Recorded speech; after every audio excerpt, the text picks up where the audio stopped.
Good morning. In today's world, there are so many different types of people trying to get our attention.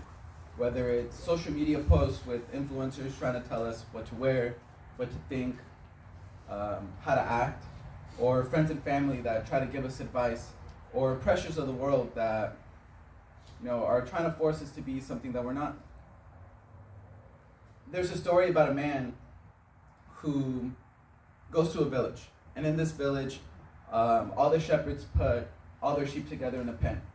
And this is common practice in a lot of villages because they don't want the sheep just herding around in the grass at night. It's not safe. They can be attacked by wolves, they could be attacked by coyotes, or even thieves could come and steal them.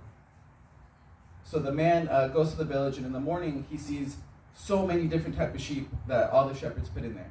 And the man asks one of the shepherds, well, how do you know which one is your sheep? And he said, watch.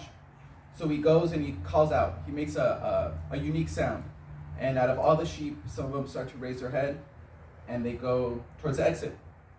Then he asks a second shepherd, how do they know your voice? And he said, I have been with them since they were very young. They know my voice. They trust me. Then finally a third shepherd comes, and the man asks the third shepherd, can I borrow your clothes? I want to see if I call the sheep, if they're going to listen to me wearing your clothes. So he puts on the shepherd's clothes, and he calls after the sheep. But instead of the sheep responding positively like how they had to the other two shepherds, they get scared. They end up going to the other side of the pen. So what's the message that I want to give you guys with this story? We need to be like the sheep. We need to listen to our shepherd.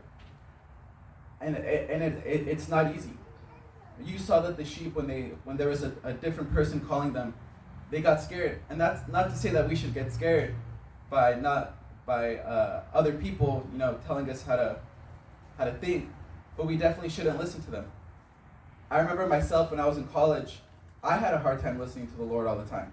I remember, especially during finals, feeling so anxious and feeling so much pressure. I remember my parents calling me and asking me, how are you doing? How's finals going? And I would tell them, I'm doing great. I started studying weeks ago. I feel, very, very confident about my exams.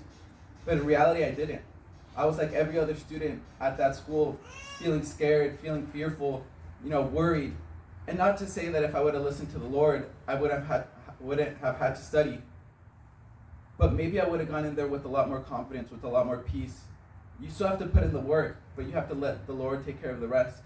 So I ask you guys today, there's going to be so many different influences or so many different people that want to, get your attention.